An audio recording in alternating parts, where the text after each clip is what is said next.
Hello, so I'm joined by David Thompson from the Spirit of Yorkshire Distillery. Thank you so much for joining me, David. How are you? I'm well, thank you very much. Fantastic. And I must say, I really like the backdrop that you've got for me this evening. And I must point out, it's not a Zoom backdrop that you've got there. It's a real backdrop. Yes, it's absolutely real. Yeah, and it's very picturesque. Copper is a lovely thing to look at and be around. So yeah, I might as well show it off. Absolutely. Well, before we have a chat about those beautiful stills that you've got behind you there, perhaps you could just give us a little bit of detail about yourself, your background and how Spirit of Yorkshire came about. Because I guess for many people, Spirit of Yorkshire is a new thing and we're just learning about Spirit of Yorkshire through some of your releases. But of course, for yourself, it's probably been a journey of many years. So I wonder if you could just give us a bit of background to yourself and Spirit of Yorkshire. Sure. Yeah. Well, I suppose it's a story of friendships, really. I'm actually from an agricultural background, so I went to Nottingham and I studied agricultural merchanting, which was basically buying and selling grains and looking after fields and particularly barley in my particular area. And I spent a year down in Norfolk as well, but then eventually got a job with a big agricultural merchant up in East Yorkshire, and I actually ran this area for that company. So my background is very much looking after crops of barley and wheat, and I met my business partner, Tom Meller, doing exactly that. So he's a farmer. He's been farming the land, or his family have, for over 60 years. And it's one of the best sort of barley, malting barley areas is the Yorkshire Wolds. So it was absolutely perfect, really, for me in my early days to have this area to look after. And we built a very strong sort of business relationship back then. I went off and did a couple of other things after about 13 years in industry. Mainly around marketing and direct mail. And then one day Tom said to me, "Do you fancy making whiskey?" And it wasn't just a flippant sort of, "Do you fancy making whiskey?" It's on the back really of Tom's diversification of the farm in 2002-3, when he set up a business called World Top Brewery. And that was on the back of the fact he was using all of his ingredients basically that he had on the farm, and one of them was great malting barley and the other one was water from the ground. So the chalk aquifer is effectively a big sponge, so there's no mains water on the farm, it all comes from that source. So putting those two together and adding yeast, he started the brewery. And as we all know, whiskey, that all whiskey is in its simplest form is distilled beer. So we had that sort of knowledge and background from Tom, but this was pretty new, and we had to start from scratch with this. Oh, fantastic! And how did you? I mean, that background sounds perfect for those that want to make great whiskey. So your background in working with barley and your business partner as a farmer as well. So how did you go about assembling a distilling team and the people that you've got involved now to form the distillery? Yeah, I mean, it was one of those things that we were passionate about. We were very much hands-on. We know how to grow barley, we know how to make beer, and we really wanted to learn ourselves how to make whiskey. So we didn't go on a hunt for a distiller with perhaps, dare I say, preconceived ideas of what we wanted. So we wanted to learn how to distill ourselves, to the degree that actually we were involved in putting this together. So we helped design these with Jim Swan, and we were actually on site, literally plumbing in. So we were very much hands-on from word go. And then, not many people know this, but both Tom and myself distilled for a whole year with the help of Jim Swan without anybody else on site. So really wanted to learn the craft and be able to pass on our experience of what we were trying to achieve to the team. And the team were really, apart from Joe Clark, who I'll go on to in a minute, had no background in whiskey production at all. So we've effectively passed on Jim's knowledge through ourselves into our team. And I think that's a a really good way of making sure you can produce what you set out to produce. Absolutely, and of course, Dr. Jim Swan, a real legend, the late Dr. Jim Swan. And so, what would you say were the kind of key things that you learned from someone so experienced and so well respected in the industry? What were the great lessons that you took away? Jim was amazing. You know, he's all about quality. He's all about flavour. He's all about esters and fruit. You know, the amount of times he said fruit to me. You know, and I think that goes right through the process in terms of using the right yeasts, in terms of using the right fermentation times, making sure your raw materials are absolutely spot on, all the way through to distilling at the right speeds and making the right cut. And then one of its fortes is really wood maturation and getting that bit right as well. So, you know, the guy knew what he was doing. I don't know if you knew, but he was actually involved with the flavour wheel production. So he was a very big influence on trying to categorise what flavour was all about. So yeah, incredible to work with him. And we certainly in the first 2 years got as much information and knowledge out of that relationship as possible. The sort of thing that happened to us really and to him, it was such a sad thing because we were really just getting going in terms of distillation, and we lost him unfortunately. But you know, his life goes on. You know, it goes on in these stills. It goes on the whiskey we're making, and everybody else has been influenced by him. Absolutely, and I think in years to come, I mean, of course, he's going to be well remembered throughout the whiskey industry, but in years to come as well, I think his name is going to pop up again and again and again because there's so many English distilleries that he mentored and helped. So in the world of English whiskey, as we grow and in the future as histories are written, you know, Dr. Jim Swan is going to be one of those great names that is really behind, you know, the English whiskey sort of boom that we're seeing at the moment. And of course, one thing I'm sure that he must have influenced you in as well is what's sitting behind you there, the great stills that you have. And as I understand it, you've got some of the largest stills in the United Kingdom outside of Scotland. So I'd love to hear a bit about the stills that you have on site there. Yeah, I mean, it's like anything in this game. It's all wrapped around a story, really. So I won't go on for a long time, but yeah, I mean, Forsyths, we all know, are premier still builders, you know, and everybody would recommend, if you get hold of them, you know, Forsyth stills. Was so busy, they really couldn't fit us into their sort of production. So that forced us to have a look outside of Forsyth and outside of Scotland, and we actually spent quite a long time around Europe trying to find somebody who could make something like this. And you know, we drew a blank effectively. We couldn't find anybody with the expertise and skills to make the shapes and the quality of copper that you see behind me now. And in a way, we were lucky in the fact that the first Scottish referendum was just going on, and they weren't quite sure which way it was going to go. And there was like a lull in manufacturing, and nobody's really placing orders. And it was only a few months, but we managed to just nip in there and go back to Forsyth and say, you know, can you do it, guys? Can you know, we really desperately want your stills. And they did. So, it was an important thing though, because we just reaffirmed that these are the stills that we wanted and we must have. So we managed to get them made, and they were delivered sort of early 2000, well, late 2015, early 2016, during that Christmas period. And I can remember them turning up. It was a horribly wet and snowy day.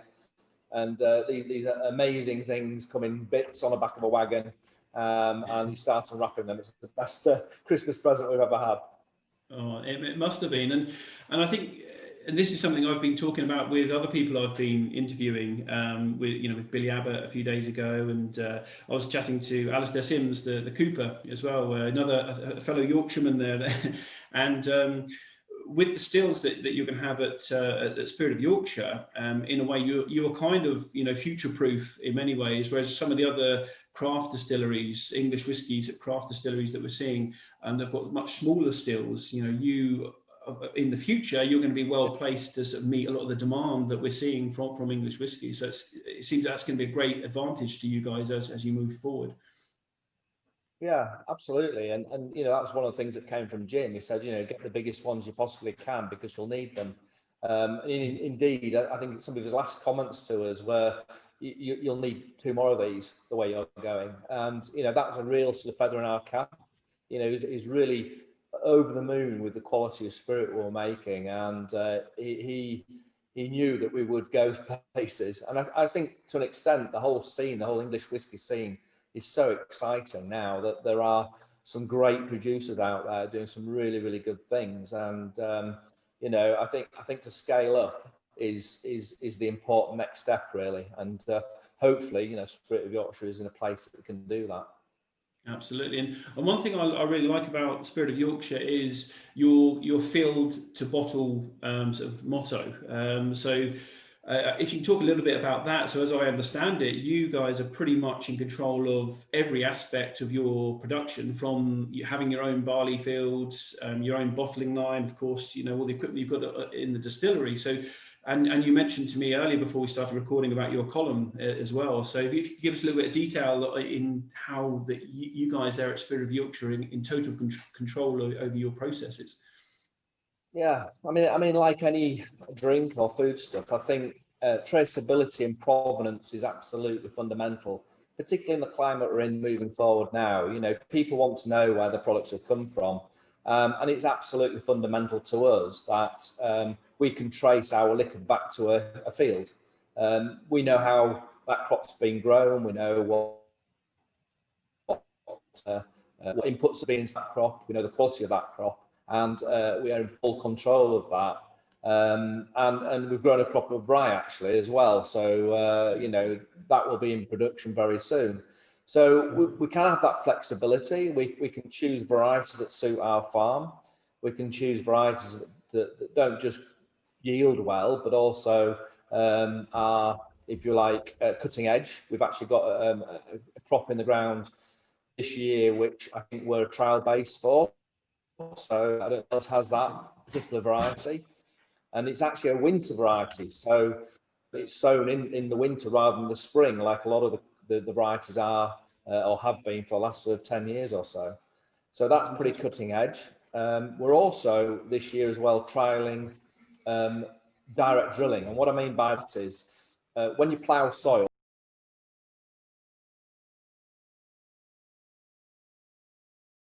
Interrupted slightly there, so I'll let you continue if you're ready. Sorry about that. That's okay. I was just saying that because we're in control of the crop, what we're doing last year we trialed half the crop direct drilling, and what I mean by that is normally you would plough the soil and you turn it over, and by doing that you release a lot of carbon to the atmosphere. So with direct drilling, you're literally drilling straight back into a seed bed that already exists, the previous crop basically, and that really keeps the carbon release as low as possible. And also, because we're doing this in spring, we've got a whole winter period where we grow a cover crop, and that cover crop actually sequesters nitrogen as well. So sequesters carbon.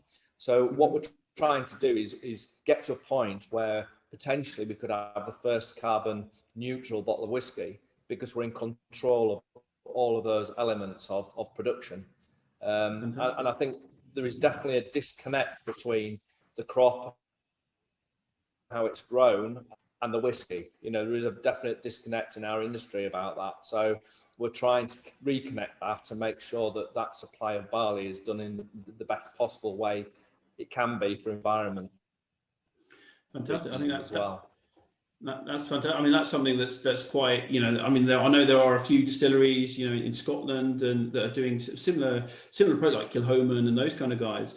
But in one thing that I guess a lot of people don't realise, and even Scottish whiskey, is a lot of the barley actually comes from England in many cases. So it's it's great that you are going to have that control over everything that's grown, and as you say, including rye as well, and other crops. But maintaining that environmental awareness is something that is key nowadays as well. So I think that's going to be another great thing for you guys as you go forward. It's quite an important thing that consumers take really seriously as well. So it's and as a business, being quite ethical in what you're doing is fantastic.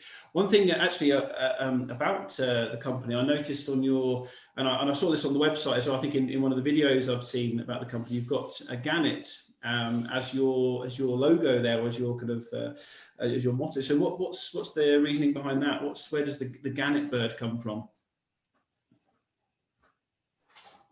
Yeah, we're situated in a beautiful area, right on the coast, on the North Yorkshire coast, and to our right, as we look out the distillery windows, we've got the biggest gannet colony effectively in the UK.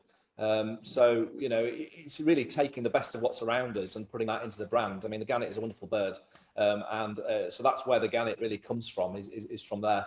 And the actual representation of the copper on the same box and on all our branding is to the left of us, and that's Filey Brig. So that's a piece of land that sticks out into the sea on the north of us, and that's a sort of visual representation of that. Yeah, fantastic. That's it's quite. I like when there's a story behind something, because some people get a logo or they put something together and it sometimes doesn't have such a meaning, So it's nice to have.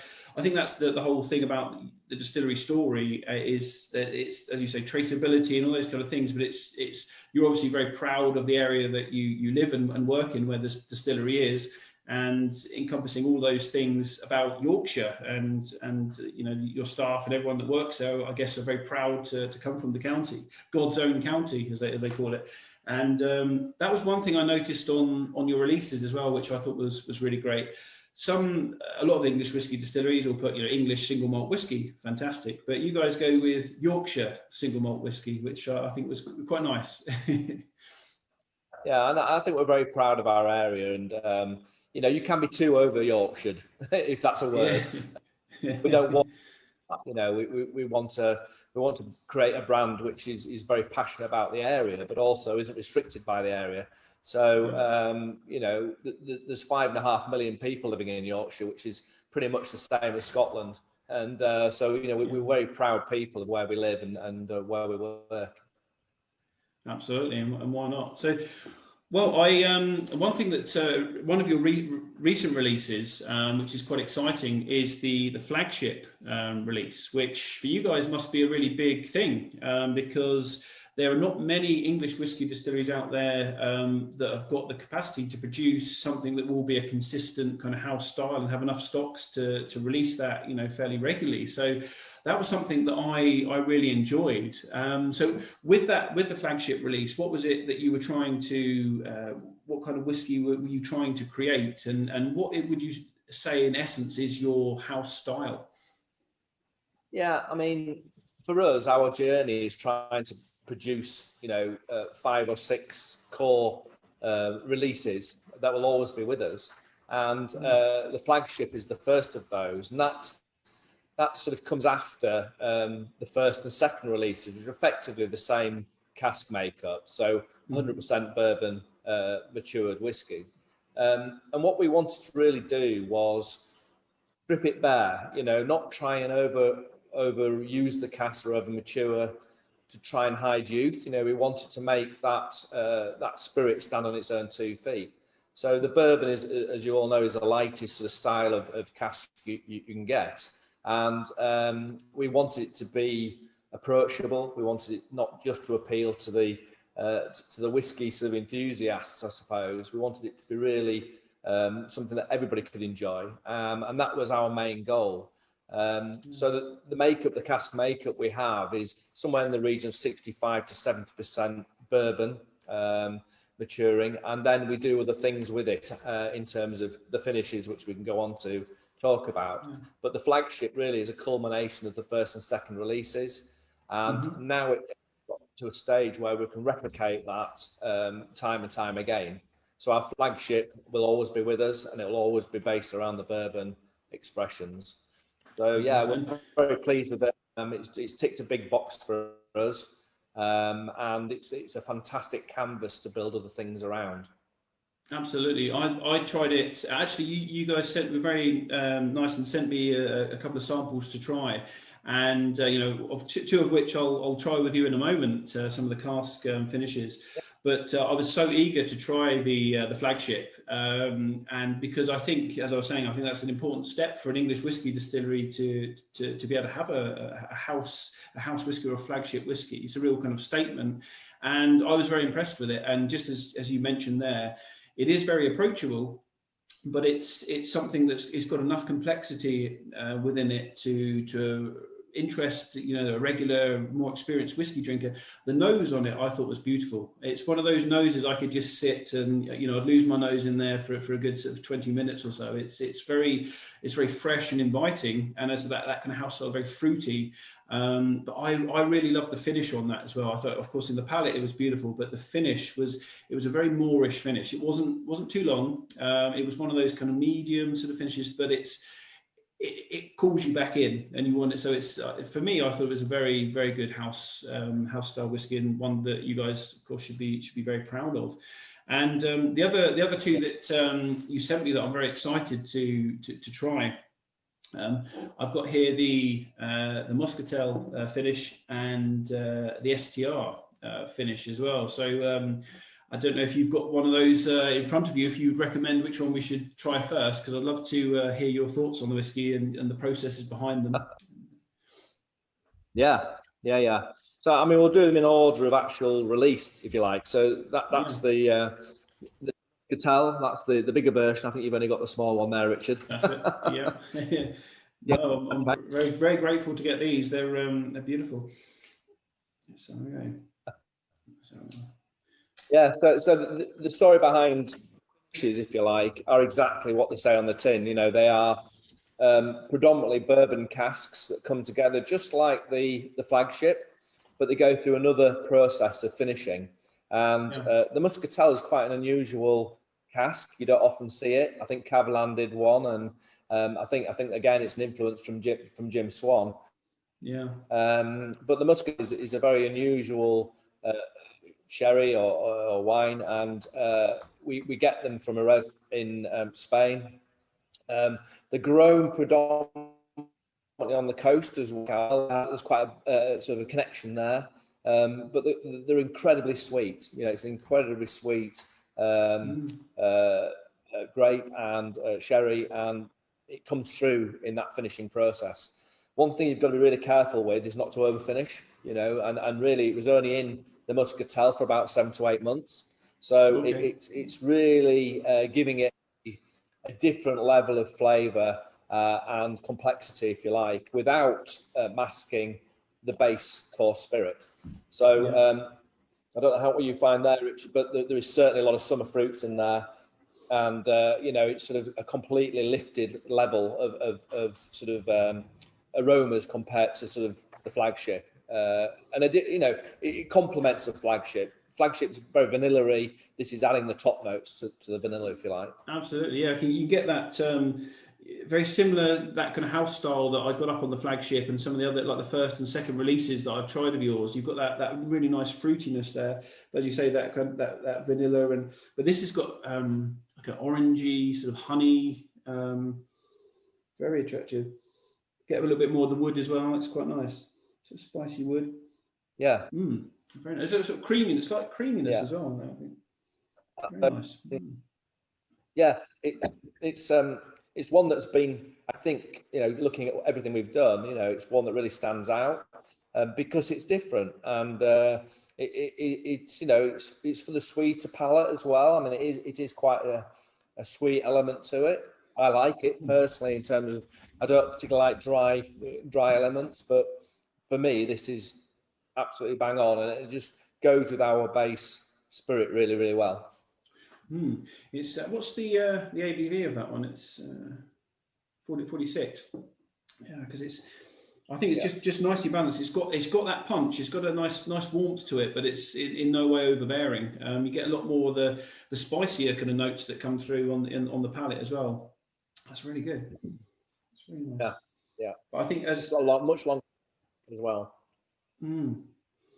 Yeah, I think that's one of the things that I find that I think is a real skill of any distiller and any distillery, is being able to maintain that kind of that house DNA style, that you can identify that, okay, this is the spirit of Yorkshire whiskey. You get all of those elements and that kind of signature that runs through it, but then the enhancements of different cask finishes and that kind of thing. And this is really good. Yeah, this is Again, I think there's quite a lot of jammy elements to it. You know, it's yeah. as I said, sweet side of the whiskies, and that definitely comes through. And I'm getting some sort of like florally sort of notes as well. That kind of, I'm trying to think what it is. It's like it's kind of a nice floral, but it's pretty complex as well, actually, isn't it? It's one of those things I'd love to sit here and like nose it for it until I get. A lot of the time, when I'm tasting whiskies, I'll open a little bit first, and then you know, come up with my thoughts, and then but now I'm doing this kind of on the spot, and it's beautiful. Yeah, really nice. I love the sweetness. I love, and so I'm getting a lot of floral elements, a little bit of orange honey in there as well. And then on the palate, it's a lot more spicy. Get a little nice sort of spicy and sweet sort of fruit come through as well. Very good. This is the spirit is a combination of both our pot distillate and our rectified or column distillate. So it's got the oily base and the lighter sort of fruitiness of the column still as well. Yeah, and that's, you know, to balance that base spirit in that way. Yeah, that was one thing I noticed about your the flagship release, actually, that in the glass it was a nice kind of oily sort of or sort of silky, and then on the palate I was expecting it to be very quite oily, and it wasn't. It was a nice surprise. It was a very, very different feel, and that's kind of similar here as well. Yeah, definitely. A little bit more wood on the finish as well, which is really nice. And we also got the STR cask as well. So I'm guessing this must have been another thing that was a big influence by Jim Swan.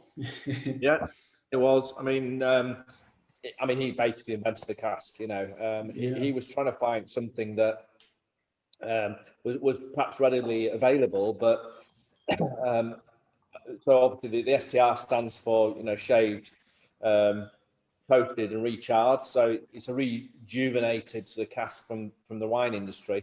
Ours are all ex-Rioja casks, so they're quite sort of vibrant, fruity sort of red wine, and that comes through incredibly well in the spirit. And again, it's a completely different finish to the one we've just had, the Muscatel. So for me, this is sort of more fruit, but more dark fruits, so sort of more berries, blackberries, things like that. Yeah, it's a little bit more kind of sort of stewed berries, and it's much more deeper, sort of a deeper sort of flavour, I think, and that comes out very well in this particular. So same sort of process. It's the sort of effectively the flagship 3.5 year old bourbon matured spirit, finished in the Rioja casks for around about 6 to 7 to 8 months, depending on how they're progressing. So so it's the same sort of process, but a completely different flavour.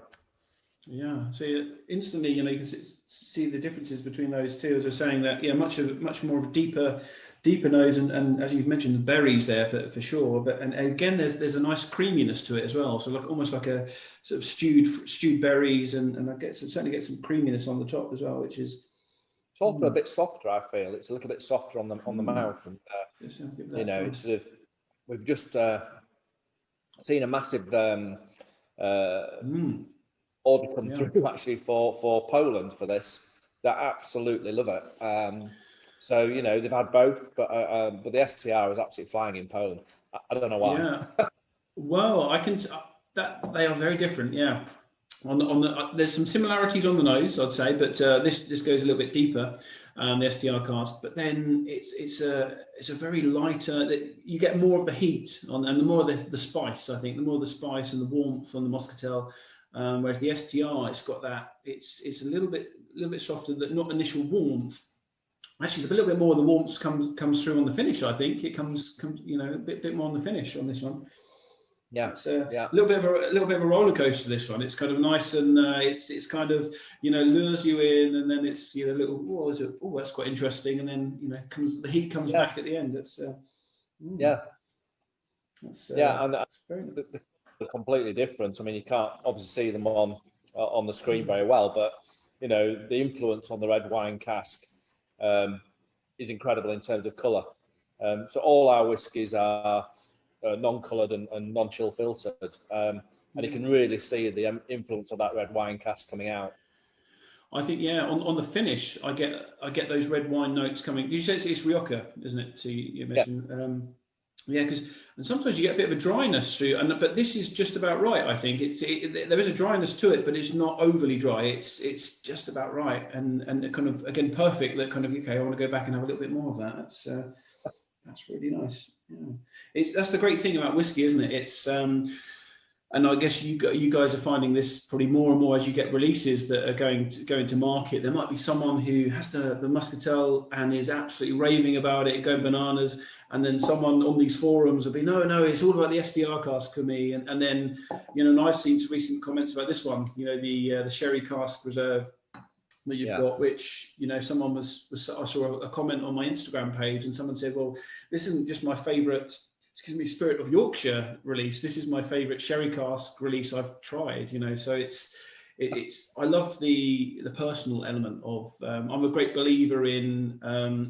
Everyone's palate is different. Of course, there are notes that lots of people pick up, but one person's favourite whiskey can be another person's least favourite whiskey, and I'm very much. And I think that's the skill of a distiller and a distillery is to make sure that we cater for different needs and different likes without jeopardizing the base spirit and the base style. That character has to run throughout everything we do, and the skill, the maturation, if you like, is fundamental to get that right. And I think to an extent, you can get caught up in releasing too many, whiskies. Every month another whiskey. Well, I think you just got to do what you do really well first, and make sure that you're getting the feedback to then move on to the next one. And we haven't rushed at this. We've gone very slowly. When we do a release, the decent quantities as well. So both the STR and the Muscatel are both 6,000 bottles. So that they're substantial numbers in terms of our size of distillery. And I think that's good because it makes sure you're not having a new release every sort of 6 months, as it were, and people get to know it and then rebuy it. It hasn't gone; it's still there. So yeah, we're really pleased with both of those two in terms of the direction of travel, and I'm absolutely certain one or both of them may end up as part of our core range. Okay, so future core expressions, but potentially. Well, I can see why, because they're both for different reasons. They're both excellent. I think I lean towards that STR cask. I think that's beautiful. That's as a personal preference, but I love the spot. If you like something with a little bit more of a warmth, then the Muscatel, and warm and spicy. I think this one on the palate anyway. And in this one, the STR it's beautifully rounded. I love the mouthfeel on this and the finish, where you get a little bit more of that red wine coming through. It's excellent, really, really good. Very nice. Yeah. So, what are we going to see in the future from Spirit of Yorkshire? Of course, you've got some releases that are out at the moment, and things are going well. I've seen some incredible reviews of your products. Someone actually pointed out it sounds bad saying products when you talk about whiskey. It's I think it was Billy Abbott actually I was having a conversation with, and he said, I don't like it when people refer to whiskey as products. It's almost like something you put on a shelf and push out there, because these are real labours of love. But so what do you have coming out in the future? Have you got any new sort of releases that we're going to be seeing around Christmas time or into the new year? Yeah, I mean, you just alluded to one that you had in your hand there. I mean, that's the Sherry Cask Reserve is a limited bottling, so that's only 2,000. But that is our Oloroso cask. So, that hasn't had a bourbon influence. It's not a finish. It's 100% Oloroso from day one. So that was released where are we now? That was released early October, and within 10 days, we effectively sold out pretty much all of the bottles. So almost 2,000 bottles went. And it's a real hit. And I think with the special releases, we're always going to put those in a tube so you can easily identify the fact they're limited. But also the fact that not just limited, but they're very, very special casks. The one-offs, if you like. This won't be replicated or can't be replicated because those casks are gone, and so this won't be part of our core range. Hence the reason why it was called Reserve Number One. So there will be a two. So that's a direction in travel as far as the limited editions are concerned. And interestingly, and I think this will show up quite well on the screen. If you put that against our flagship in terms of colour. Yeah. Well, yeah, I can see the contrast. Yeah, absolutely. Poles apart, and they should be. This is definitely a very special release. And so, the journey for that there'll be another 2 or 3, and they will continue in terms of special limited editions. There'll be some single casks, which we haven't done any single casks yet. Okay. I know a few English distilleries have gone out quite early with single casks, but for us, the single cask is so limited and so special that we have to make sure that it's got the best chance of being as good as it can be. So we're never going to rush at single cask releases. But after saying that, we're now over nearly 4 years into it. So, there could be something very, very special coming around the corner in terms of that, the special cask release. And, we've got the rye. So the rye in terms of production, we're going to start distilling in the new year. So, we're going to be 3 to 4 to 5 years away from rye in a bottle, but it is field to bottle. It's a grown crop by us, and it'll end up in a bottle, probably going into brand new oak as well. So pretty much like the wood in the States. Rye does need that extra activity, that extra sort of verve coming out of the wood. So we'll do a bit of new and a bit of second fill as well, or first fill, I should say. So it's quite exciting times. There's lots going on, and lots around the corner. And in fact, I was going on to talk about Joe Clark, who is whiskey.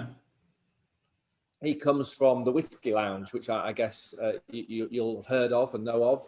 Very successful company in terms of the entertainment and exhibition type side of the business. So he worked with Eddie Ludlow for years and years and years. He knows his stuff inside out. He knows every single distillery in the world, almost.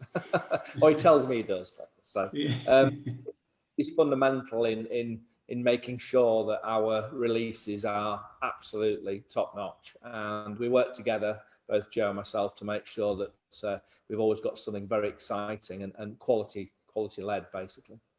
Absolutely. Well, it's certainly paying off, that approach, because everything I've tasted so far has been excellent. And this is the problem. The quality of spirit coming out of not only the Spirit of Yorkshire but other English distilleries is pretty amazing, I think. And this one that we talked about, the sherry cask here, I've seen, as I mentioned earlier, some great reviews, and this one I'm hoping to do a bit of a review on, and we'll do a Christmas special, I think, hopefully, with a couple of guys, and I'll parcel this one up and send it out, because I don't know if we're going to be able to do a live one or not. So it's and you mentioned there about oak casks and that kind of is, and I was talking to Alistair Sims, the Cooper, the Master Cooper, a couple of days ago, and we were talking about, with English whiskey, we've got a bit more freedom to experiment with different casks and woods and things like that. So are we going to be seeing some bespoke casks that are going to be designed, not necessarily from them, but from, are you going to be using English oak in certain things? Are you going to be looking at other woods for your spirits as well? Or well, it'd be remiss of me to say that we won't be looking at Yorkshire oak. So Alistair has been involved with us in the early days, and we've had some casks made by Alistair, and we've talked about the Yorkshire oak, of which we were looking to work with a local a large house in the area who have oak trees and grow them commercially. So you know, that plan is moving forward. So yeah, that's very much the case. And I think it's worth saying at this point as well that the English scene is very exciting, but it also has to have some structure to it. You know, we have to, what is English, you know, and one of our concerns is that at the moment it's a little bit free and easy, you know, and we like innovation. I mean, we're doing it. We've got the column, you know, nobody's got that. We're making our wash 2 miles away, you know, so we are flexible and we're wanting to sort of push the boundaries a little bit, but we 100% have tradition behind us. You know, we respect the tradition of how you make whiskey. So although we're all for innovation and we're all for trying things, it shouldn't be at the cost of quality, you know, because we're building a category here. All of us have to make the best possible efforts we can to make sure what's in the bottle and in your glass is absolutely top notch. So, you know, I would first of all say I would be against any reduction in maturation time. You know, the wood needs that time to get a spirit to a point where it is in its best, you know, best it possibly can be. You can't speed that up, you know. We know that we've tried things and we know that. So I think it's really important that it's an exciting time, but we can't get carried away with trying everything. You know, we have to really have structure to it to make sure that our category worldwide has been a really, really quality producer of whiskey. Absolutely. This is something that's come up again and again, actually, in conversations that I've had. And also, there was the English Whisky Festival, the virtual English Whisky Festival, a few weeks back. And again, one of the panel discussions was about the future of English whiskey and how, you know, because at the moment, when you think about it, at the moment, we're in similar kind of territory in terms of the number of distilleries as someone like Canada. And is there going to be a need for a proper body, like a society, you know, a governing body almost of kind of whiskies, just like we have in Scotland, that defines, because those points that you make, they're absolutely valid. You know, at the moment, if we have particularly with the EU, of course, we've got Brexit and things like that. So I think most English whisky distilleries at the moment are following EU guidelines in terms of the maturation 3 years in wood, but the laws could open up and things could change. And that's an argument that both there's some that are more for the experimentation route and having that kind of freedom, and others that are looking more towards a structure and a definition of what is English whiskey. And it's a difficult one. It's striking that balance, isn't it, between, you know, not stopping innovation and experimentation. As you say, like yourselves, you're trying new things that wouldn't be allowed in Scotland at the moment. But on the same time, you don't want to dilute the quality. So we don't want, you know, in airport lounges or in around the world, when people are looking at duty-free sort of whiskies, but I'm not going to buy English because I've heard that's terrible. And, you know, so we want that quality to be up there. So it is a difficult one, and it's going to be interesting, you know, in 10 years' time when we look back at these days and what's happened. You know, do you think an official body will eventually form to implement some of those standards in English whiskey? I mean, there's definitely a move towards that, but I think, you know, we've got to sort of decide what we want. You know, we've got to decide as a group and what we want that to represent. And at the moment, there's not enough emphasis on quality and provenance. You know, I mean, we're using our own barley, fair enough, but England in general is one of the biggest malting barley growing areas pretty much in the world. So, you know, it would be remiss to say that why aren't we stipulating that English whiskey is made from 100% English barley? You know, if there wasn't a crop, the Scots would be in trouble as well. So, you know, it's something that actually we can set ourselves apart, and we can actually claim to be the only country using 100% barley grown in that country. And I think things like that are so important to make not just a point of difference, but a quality point of difference, you know? Yeah. So, it's exciting times. I think the body is a good idea as long as it has teeth and it can make, you know, it can actually police it, which I think is a difficult one. But we don't want to lose that innovation as well, you know. And the balance, as you rightly say, Richard, is really difficult to strike. But it has to be quality at the top. Well, one thing that I can say from everything that I've tried from Spirit of Yorkshire, there's no issues with your quality. So that is one thing that we could, and of course with now looking back at the history that you've told us about with Dr. Jim Swan as well, and we can see why. And so yeah, so that's not an issue for Spirit of Yorkshire. I can certainly say that. And so I'm very excited to try some of your releases and that are coming out in the future as well, because everything I've tried so far is very exciting, very very nice as well. And I'm really itching to get this one open. Actually, this is the next one for me. So. Not to. Sorry. I don't know how you've managed not to, Richard. Well, this one I'm going to say, because it's a sherry cask, I'm going to save this one for Christmas, and I'm probably going to there's a few plans with some other people I know that do similar things, and I think we're going to have I mean, it'd be great if by Christmas we can meet up in person or be, you know, a few meters apart and do something. But if not, we'll do something like this. We'll do a Zoom tasting or something. And so this probably will be my contribution to that, one of my contributions, and sort of put this into some sample bottles and divide it up, and we'll have a tasting. Maybe, I don't know, maybe I could do a blind tasting for this one. Who knows? there's lots of ideas. We'll see. But David, I just want to say thank you very much. Oh, I don't know if I've lost you there. You froze. Oh, sorry. I think I just lost you for a moment there. Can you hear me okay? Okay. Yeah, I've got you. I was just saying that we've done a couple of Zoom tastings. We've had over 100 people involved, and we've got one coming up actually in a couple of weeks. So I'll actually send you a pack on that, and you can actually go through some of these very special. There's a couple of special sort of single cask bottlings in there as well. So yeah, we'll send you one of those, and you can perhaps get a bit of a sense of what's to come. Oh, that'd be fantastic. I'd really appreciate that. And yeah, so, well, I just want to say thank you so much for joining me this evening, Dave, and thank you for providing us with a beautiful backdrop as well. So it's nice to, you know, I've had lots of conversations with kind of similar backgrounds to mine. So to actually be in the distillery and see your stills is very nice. So thank you for the backdrop, and thank you very much for joining me for a very interesting conversation. I've enjoyed it. It's been a pleasure.